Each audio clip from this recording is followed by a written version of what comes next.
Be ready. 5 seconds. Start.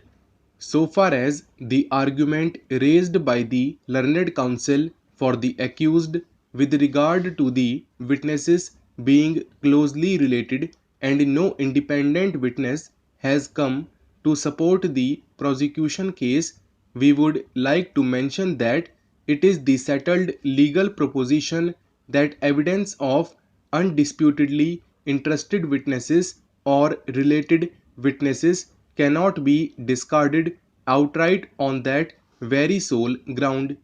It is also established law that conviction can be based upon the evidence of witnesses related to the deceased without corroboration. If their testimonies are found to be trustworthy, then there does not seem to be any valid or cogent reason for not acting upon their evidence. Because of their relationship, they cannot be considered to be inclined to spare the real culprits or falsely involve the accused persons. Applying the above legal proposition, we find in the present case that at the time of incident of murder, no such person except these three prosecution witnesses PW1 to PW3 had reached the place of occurrence. The incident happened in the early hours of the morning. There seems to be no marked movement. Therefore, the question of withholding independent witnesses from the side of the prosecution does not arise. Perusal of the lower court records reveals that there is no doubt about the relationship between the prosecution witnesses. As per their statements, all the three witnesses were closely related. PW1 and PW2 were nephews of PW3 and the victim, but as per the requirement of the law, their testimony had required to be carefully scrutinized in order to see whether they are truthful, reliable, and trustworthy witnesses, as their presence at the site is very natural. The submission of the learned counsel for the accused with regard to the presence of the witnesses, we have carefully examined the statement given before the trial court.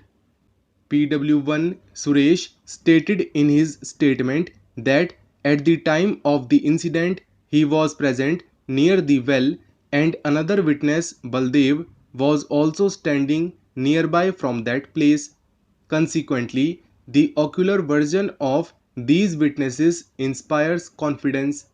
So, the point raised by the learned counsel for the accused about their presence and non-production of the independent witnesses and production of only the related and interested witnesses does not create any shadow of doubt over the incident.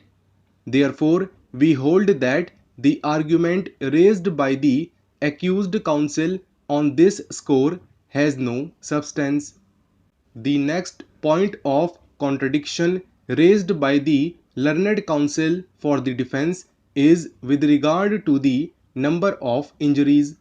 He contended that perusal of the written report statements under section 161 CRPC and the inquest report number of injuries are shown to be 5.